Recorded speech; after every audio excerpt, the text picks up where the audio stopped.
ठीक है। तो आज हम लोग पढ़ेंगे जियो टेक्निकल इंजीनियरिंग में क्लासिफिकेशन। और क्लासिफिकेशन में हम लोग लास्ट टाइम जो पढ़े थे classification textural classification of soil होता था। तो टेक्सचरल क्लासिफिकेशन में हम लोग जो टेक्सचरल चार्ट होता है उसके बेसिस पे हम लोग कोई पर्टिकुलर सॉइल सैंपल लेते हैं और उसमें क्ले, सैंड और सिल्ट के परसेंटेज के बेसिस पे हम लोग फाइनली बताते हैं कि किस तरह का सॉइल है। थर्ड क्लासिफिकेशन की अगर हम लोग बात करें तो थर्ड क्लासिफिकेशन होता है HRB classification. Third classification HRB classification, highway research board, highway research board classification, board classification.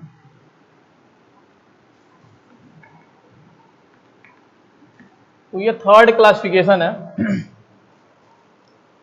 HRB classification. तो HRB classification also known as public road administrative classification system, also known as public road administration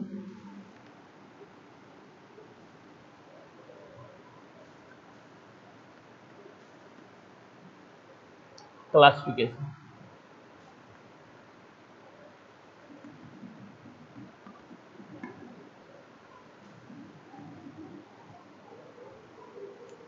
which is generally used for pavement construction। तो HRB construction classification हम लोग कहाँ use करते हैं?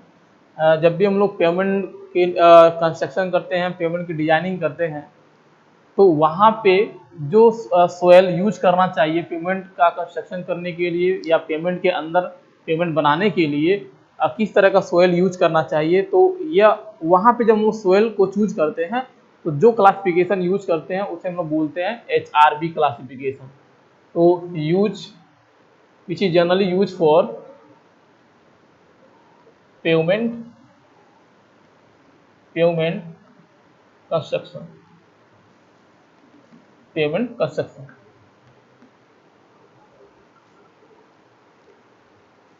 in which in this classification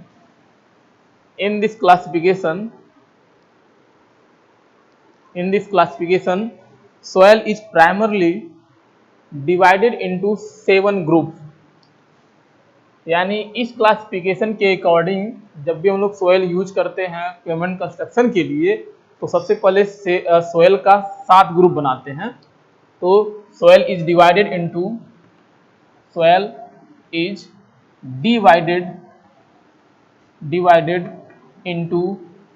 7 groups. तो 7 groups में हम लोग क्या करते हैं, डिवाइड कर लेते हैं इस क्लासिफिकेशन के according. and then further classify and then further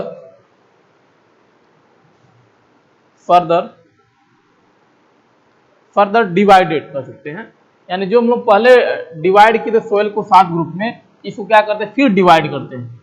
किसके अंदर डिवाइड करते हैं? सब ग्रुप के अंदर डिवाइड करते हैं। ये ग्रुप था, अब फिर हम लोग क्या करेंगे, इस ग्रुप को सब ग्रुप में डिवाइड कर देते हैं। सब ग्रुप इस तरह से बहुत सारे सोयल के नेचर के बेसिस पे एक सोयल को डिफरेंट ग्रुप और सब ग्रुप में हम लोग क्या करेंगे, डिवाइड कर देते हैं।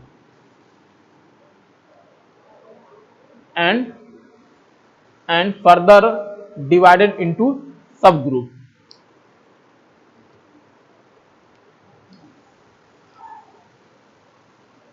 which are used pavement construction, which are used in pavement construction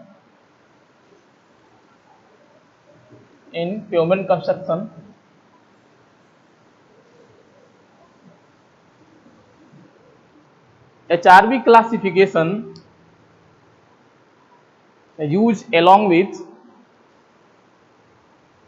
HRV classification use along with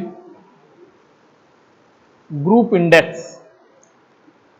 तो HRV क्लासिफिकेशन में हम लोग जब भी सोयल का ग्रुप या सब ग्रुप बनाते हैं तो ग्रुप इंडेक्स के बेसिस पे बनाएंगे, ग्रुप इंडेक्स के बेसिस पे हम लोग बनाते हैं। तो ग्रुप इंडेक्स को शॉर्ट में हम लोग लिखते हैं GI। तो जब भी हम लोग ग्रुप इंडेक्स के बेसिस पे ग्रुप या सब ग्रुप बनाते हैं HRV क्लासिफिकेशन के अंदर, तो अगर GI की वैल्यू या तो बहुत कम आ रही है या तो बहुत ज़्यादा आ रही है, तो उसके बेसिस पे हम लोग क्या जज करते हैं। तो यहाँ पे याद रखेंगे, higher is the value of group index, higher is the value of group index, lower is the quality of material, lower is the quality of material, higher is the value of group index, lower quality of the material। यानी group index की value अगर ज़्यादा आ रहा है, इसका मतलब यह है कि जो मटेरियल हम लोग कंस्ट्रक्शन करने के लिए, पेमेंट डिजाइन करने के लिए, पेमेंट कंस्ट्रक्शन करने के लिए यूज कर रहे हैं, उस मटेरियल की क्वालिटी क्या है, बैड है, खराब है, अगर ग्रुप इंडेक्स की वैल्यू ज़्यादा आ रही है।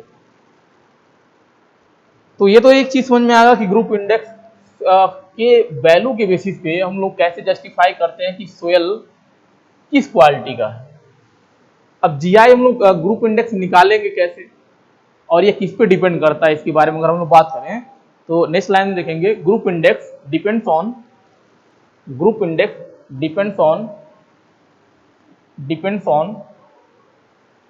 Liquid limit, plastic limit and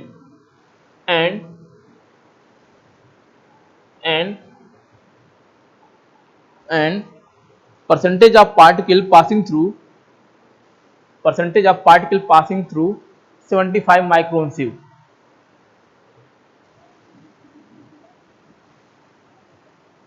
percentage of particle passing through 75 micron sieve. तो इन तीन चीजों पे GI की वैल्यू डिपेंड करती है, लिक्विड लिमिट, प्लास्टिक लिमिट और percentage of particle passing through 75 micron sieve. यानी 75 माइक्रोन सिव के साइज की जो सिव होती है 75 माइक्रोन, उससे जो पार्टिकल पास होता है, सोयल जो पास होती है, वो कितना कंटेंट है, वो कितना परसेंट है पूरे सोयल सैंपल में, उस कंटेंट पे, उस पोर्शन पे, उस परसेंटेज पे भी क्या करता है, ग्रुप इंडेक्स डिपेंड करता है। तो अगर हम लोग फार्मूला की बात करें ग्रुप इंडेक्स का, तो GI इक्वल टू होता है, GI equal to group index equal to 0.2। तो फार्मूला वैसे बहुत क्रिटिकल है, तो अगर ट्रिक नहीं याद करेंगे तो हो सकता है कि GI की जो फार्मूला है याद ना हो।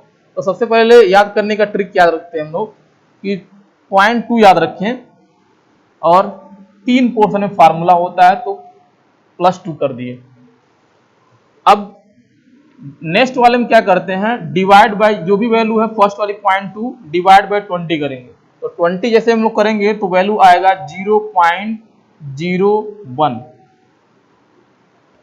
फिर इसमें भी क्या करेंगे, 20 से डिवाइड करेंगे, तो 20 से डिवाइड करेंगे तो वैल्यू आएगा 0.005। तो ये तो 3 वैल्यू हो गया जो आपको याद रखना है। अब कुछ अल्फाबेट्स होते हैं फार्मूले में, यहाँ पे होगा A, यहाँ पे आपका B, यहाँ पे हो गया C। अभी तक सिंपल है। फिर C में A और आ जाएगा और यहाँ D आ जाएगा, यहाँ पे D आ जाएगा, B मल्टीप्लाई बाय D। तो यह होता है फार्मूला ग्रुप इंडेक्स का।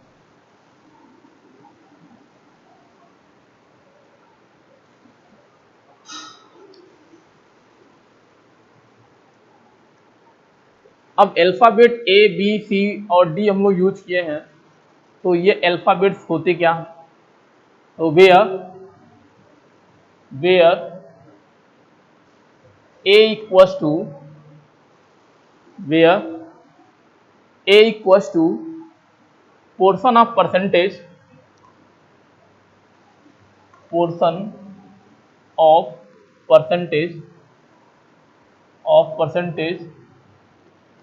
passing through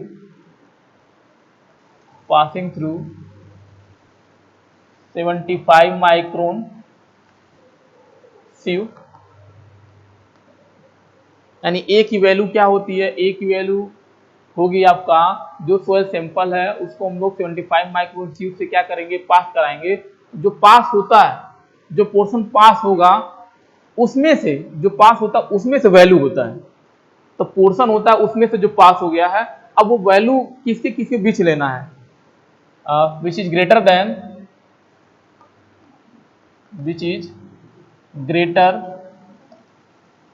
देन, यानी जो पास हुआ है उस परसेंटेज पोर्शन में से जो वैल्यू है उसमें से किससे ज्यादा होना चाहिए, उसमें से 35 से ज्यादा होना चाहिए, which is greater than 35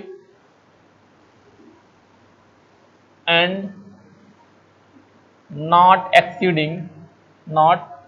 exceeding, और इस वैल्यू से ज्यादा नहीं होना चाहिए, नॉट एक्सीडिंग 75, 35 से ज्यादा और 75 से क्या होना चाहिए, कम होना चाहिए।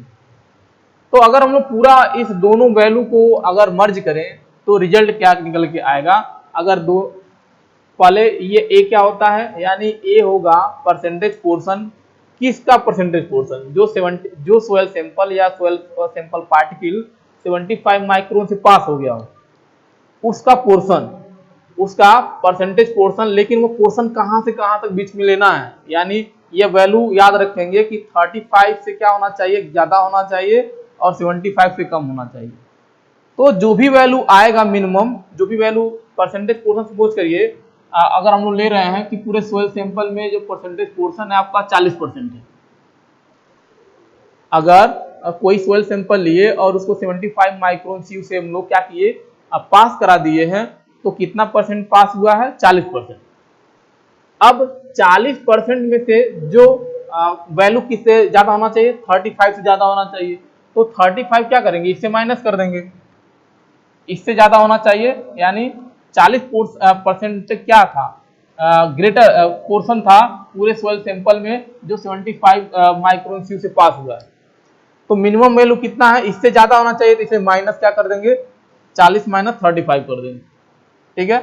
और किससे कम होना चाहिए, 75 से कम होना चाहिए। इसका मतलब अगर दोनों का डिफरेंट निकालें तो कितना आएगा, 75 माइनस 35 इक्वल्स टू 40, यानी यह वैल्यू कभी भी 40 से ज्यादा नहीं आना चाहिए। तो इस तरह से चेक करते हैं वैल्यू। तो ए बताता है आपका कोई सोयल सैंपल है उसमें कितना परसेंट जो सोयल 75 माइक्रोन क्यूब से ज्यादा है उसका पोर्शन लेना है ए की वैल्यू, और वो पोर्शन होना चाहिए, ये क्राइटेरिया फॉलो होना चाहिए कि जो पोर्शन है वो 35 से ज्यादा होना चाहिए और 75 से क्या होना चाहिए, कम होना चाहिए। तो इन दोनों का डिफरेंट अगर देखेंगे, अगर डिफरेंट देखेंगे तो कितना आएगा, 40, यानी रेंज जो होना चाहिए 0 से 40 के बीच में होना चाहिए। ए की वैल्यू जो होनी चाहिए 0 से 40 के बीच में होना चाहिए।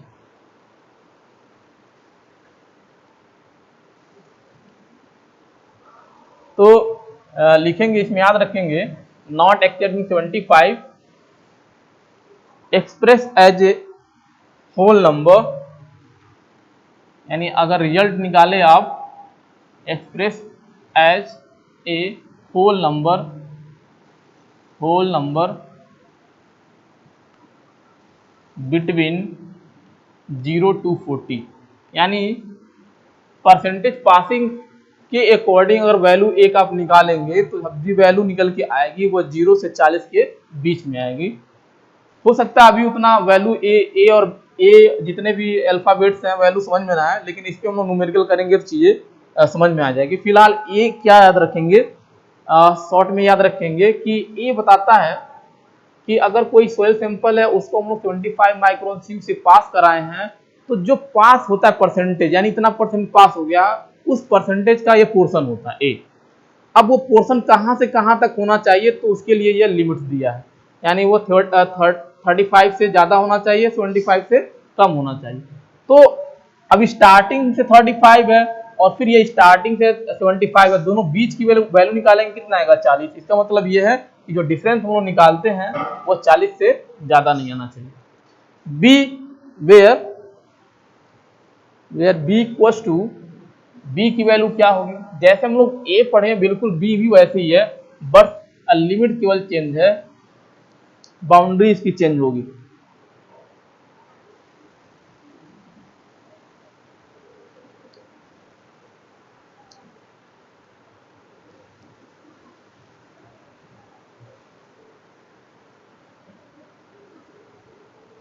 तो b इक्वल्स टू क्या लिखेंगे, बिल्कुल सेम, तो बल्कि b हम लोग इसी में लिख लेते हैं, तो b इक्वल्स टू हो जाएगा आपका यहाँ से, तो b equals to portion of percentage passing through 75 micron सीव which is greater than, तो 35 ए में कितना था 35, यहाँ पे कितना हो जाएगा b की वैल्यू में 15 हो जाता है। एंड नॉट एक्सीडिंग वैल्यू इसमें क्या है 25 से ज्यादा नहीं होना चाहिए, बी में क्या याद रखेंगे 55 से ज्यादा नहीं होना चाहिए, बी में क्या याद रखेंगे 55 से ज्यादा नहीं होना चाहिए, 55 से ज्यादा नहीं होना चाहिए। तो अगर रिजल्ट निकालेंगे यानी ओवरऑल जो बी की वैल्यू है वो 0 से 40 के बीच में आएगा। सी इक्वल्स टू, अगर देखें सी, तो सी होता है आपका, जैसे हम लोग स्टार्टिंग पढ़े थे कि ग्रुप इंडेक्स जो डिपेंड करता है वो लिक्विड लिमिट, प्लास्टिक लिमिट और परसेंटेज पासिंग थ्रू 75 माइक्रोन सीव, तो 75 माइक्रोन पे देखिए डिपेंड कर रहा है ग्रुप इंडेक्स की वैल्यू, लेकिन अभी भी लिक्विड लिमिट और प्लास्टिक लिमिट नहीं आया। तो सी जो वैल्यू होता है, सी क्या बताएगा, पोर्शन ऑफ न्यूमेरिकल, यानी न्यूमेरिकल वैल्यू बताएगा, न्यूमेरिकल लिक्विड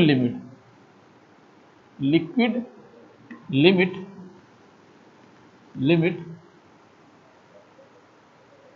ग्रेटर देन, यानी सी क्या बताएगा, सी बताएगा आपका लिक्विड लिमिट की वैल्यू ग्रेटर देन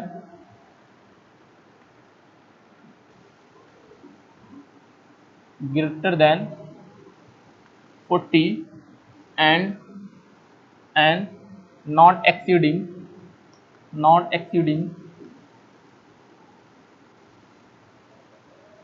60।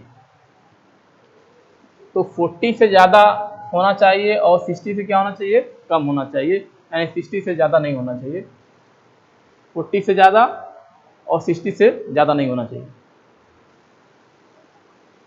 तो इसका मतलब अगर दोनों का डिफरेंस निकालेंगे 40 से ज्यादा और इससे कम, तो इसका मतलब 60 माइनस 40 इक्वल टू 20, यानी जो भी होल नंबर आपका सी निकल के आएगा, सी जो वैल्यू बताएगा वह 0 से 20 के बीच में होगा। तो एक्सप्रेस एज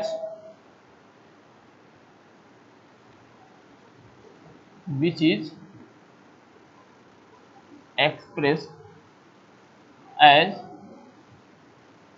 0 to 20, यानी जो भी वैल्यू आएगा 0 से 20 के बीच में आएगा। डी इक्वल टू देखते हैं, तो डी जो होता है, सी में आता है लिक्विड लिमिट, और डी में आता है आपका प्लास्टिसिटी इंडेक्स। तो यहां याद रखेंगे portion of numerical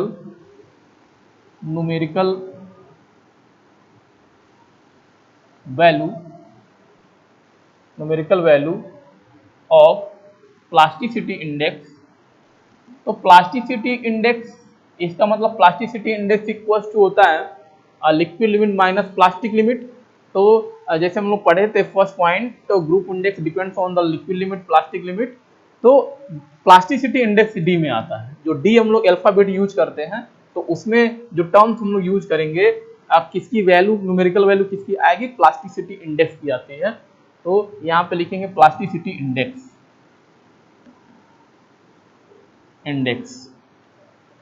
which is greater than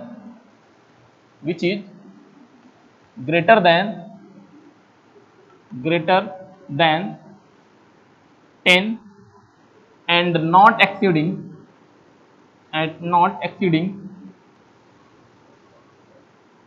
exceeding 30, not exceeding 30, which is expressed as which is expressed as 0 to 20 and 10 है और ये 30 है, तो डिफरेंस निकालेंगे कितना, 30 माइनस 10 इक्वल्स टू कितना आएगा 20, तो 0 से 20 के बीच में जो डी की वैल्यू है लाई करेंगे। तो ग्रुप इंडेक्स इक्वल्स टू, यहाँ याद रखेंगे फार्मूला बहुत सिंपल है, 0.2 याद रखें केवल। तो 0.2 में क्या करेंगे, फर्स्ट 0.2 यानी 3 पोर्शन में फार्मूला होता है, तो पहले 0.2 याद रखेंगे, 0.2 में डिवाइड बाय 20 करेंगे तो 0.01 आ जाएगा, फिर इसमें 20 डिवाइड करेंगे तो 0.005, और यहाँ से अल्फाबेट रखना स्टार्ट करिए, ए बी सी, और सी में ए से मल्टीप्लाई कर दीजिए, डी कर दीजिए। तो ये फार्मूला होता है ग्रुप इंडेक्स का, और जो अल्फाबेट ए बी सी और डी होता है, तो ए आपका क्या होता है, ये ए बताएगा percentage passing through 75 micron, B बताएगा परसेंटेज पासिंग थ्रू 75 माइक्रोन, लेकिन इनके रेंज अलग अलग होते हैं। सी क्या बताता है, लिक्विड लिमिट की वैल्यू बताएगा, और डी क्या बताएगा, यह प्लास्टिसिटी इंडेक्स की वैल्यू बताएगा किसी भी सोयल सैंपल में। तो अगर शॉर्ट में इसका फार्मूला अगर याद रखें, कैसे याद रखेंगे कि अल्फाबेट जो ए बी सी और डी है उसको शॉर्ट में कैसे याद रखेंगे, तो जो भी वैल्यू हम लोग यहाँ पे पढ़े हैं उसको समराइज करना पड़ेगा अगर शॉर्ट में याद रखना है। जैसे अगर ए की हम लोग बात कर रहे हैं, ए की, तो ए की मतलब यह है कि 75 माइक्रोन से जो सोयल सैंपल पास होता है उसकी वैल्यू, ए की वैल्यू होगी। अब यह कहां से कहां तक होना चाहिए, तो यह होना चाहिए 35 से ज्यादा लेकिन 75 से कम, ठीक है। बी क्या बताता है, बी बताता है उस सोयल सैंपल में जो 75 माइक्रोन सी से पास हो गया उसका पोर्शन, ये भी बताता है, लेकिन लिमिट कहां से कहां तक होना चाहिए, तो यह 15 से 55 के बीच में होता है। सी क्या बताता है, सी बताएगा लिक्विड लिमिट उस सोयल सैंपल में, लिक्विड लिमिट की वैल्यू बताता है, और लिक्विड लिमिट की जो रेंज होनी चाहिए वह 40 से 60 के बीच में होना चाहिए। डी क्या बताता है, उस सोयल सैंपल में प्लास्टिसिटी इंडेक्स बताता है, तो प्लास्टिसिटी इंडेक्स उस सोयल सैंपल में किस रेंज के अंदर होना चाहिए, तो यह 10 से 30 के बीच में होना चाहिए। तो इस तरह से वैल्यू याद रखेंगे।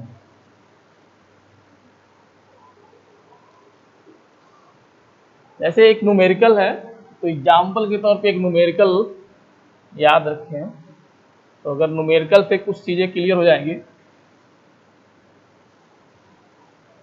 तो न्यूमेरिकल दिया है, if the portion of soil sample, if the portion of soil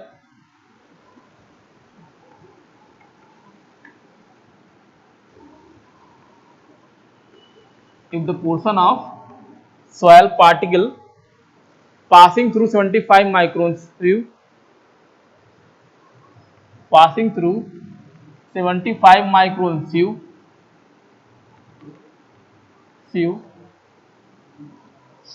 is 50%, तो 75 माइक्रोन सिव से जो सोयल सैंपल या पार्टिकल पास हो रहा है वो कितना है, 50% है, उसकी वैल्यू 50% है।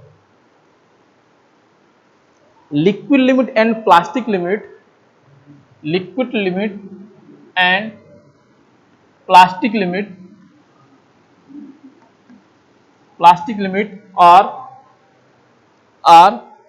40% and 20% respectively. Then calculate group index of soil. So if portion of soil particle passing through 75 micron sieve is कितना है, 50% है, यानी उस सोयल सैंपल में अगर उसको हम लोग सीव पे रखे 75 माइक्रोन जो साइज था उससे हम लोग रखें तो कितना पास हुआ है, जो भी रीडिंग आया है वह 50% क्या हुआ, पास हुआ। तो कितना पोर्शन पास हुआ है? 50%। Liquid limit and plastic limit are 40% and 20% respectively, then calculate group index of soil। तो ग्रुप इंडेक्स निकालना है, यह आपके पास वैल्यू दिया है। तो ग्रुप इंडेक्स निकालना, तो बेसिक फार्मूला हम जानते हैं 0.2 A प्लस 0.01 प्लस 0.005, तो A B C A D, ये फार्मूला होता है। ये फार्मूला होता है। ए इक्वल टू क्या होता है? ए इक्वल टू हम लोग पढ़े थे portion of percentage passing through 75 micron सीव। तो इसकी वैल्यू कितना दिया है? तो उसकी वैल्यू यहाँ क्वेश्चन में दिया है। तो 75 माइक्रोन सीव से जो पास होता है, उस जो भी पास होगा उसका पोर्शन ये बताता है ए। लेकिन रेंज क्या होता है कि 35 से ज्यादा होना चाहिए, यानी जो भी वैल्यू है 35 से ज्यादा होना चाहिए। 35 से ज्यादा होना चाहिए, माइनस क्या कर देंगे? 35 ज्यादा होना चाहिए, लेकिन 75 से क्या ना होना चाहिए? ज्यादा नहीं होना चाहिए। 35 से ज्यादा और 75 से ज्यादा नहीं होना चाहिए, यानी कम होना चाहिए। तो यह वैल्यू आप निकालेंगे 75 मैक्सिमम वैल्यू, और मिनिमम वैल्यू कितना होता है? 35, दोनों का रेंज निकालेंगे 40 आता है, यानी यह वैल्यू कभी भी 40 से ज्यादा नहीं होना चाहिए। तो ए की वैल्यू निकालेंगे तो कितना आएगा? ये आपका 15 आ गया। बी, अब बी की वैल्यू देखिए, बी की वैल्यू क्या होता है? पोर्शन परसेंटेज और पार्टिकल पासिंग थ्रू 75 माइक्रोन सीव कितना है? 50%। लेकिन इसमें मिनिमम वैल्यू कितना होना चाहिए? यानी ग्रेटर देन कितना होना चाहिए? ग्रेटर देन 15 होना चाहिए, बट नॉट एक्सीडिंग 55। तो मैक्सिमम वैल्यू क्या होता है? 55, और मिनिमम वैल्यू कितना होता है?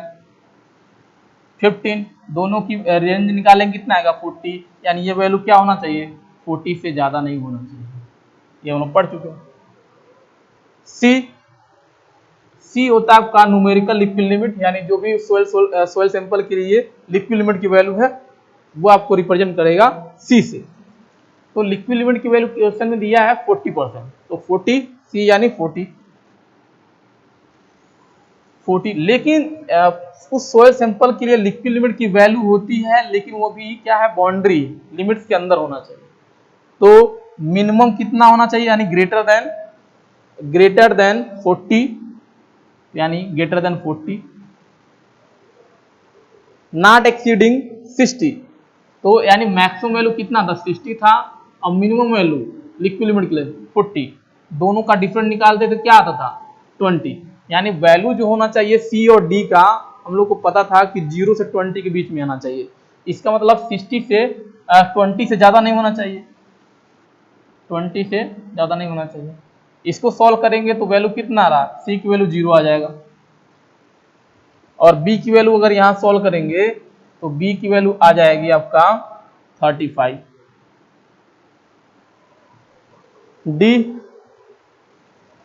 डी आपका क्या होता है? डी होता है प्लास्टिसिटी इंडेक्स।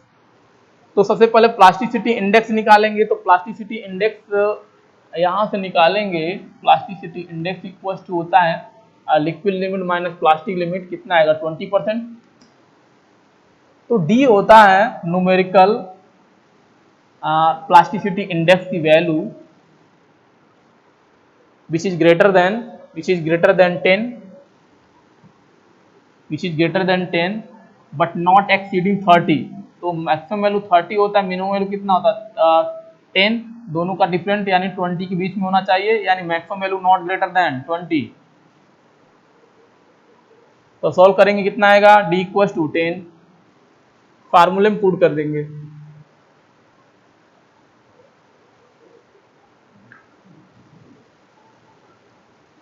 तो यहाँ पे ए की वैल्यू हम लोग पुट कर देंगे, कितना था? ए का 15, और बी की वैल्यू 35, सी की वैल्यू 0, ए की वैल्यू 15 और डी की वैल्यू 10।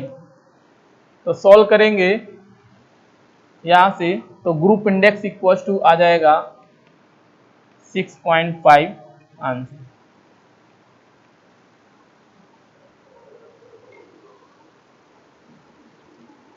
तो आज के लिए इतना ही। नेक्स्ट टर्म पे हम लोग पढ़ेंगे इंडियन स्टैंडर्ड क्लासिफिकेशन, जो सबसे इम्पोर्टेंट है और पूछा भी जाता है। तो आज के लिए इतना ही। Thank you.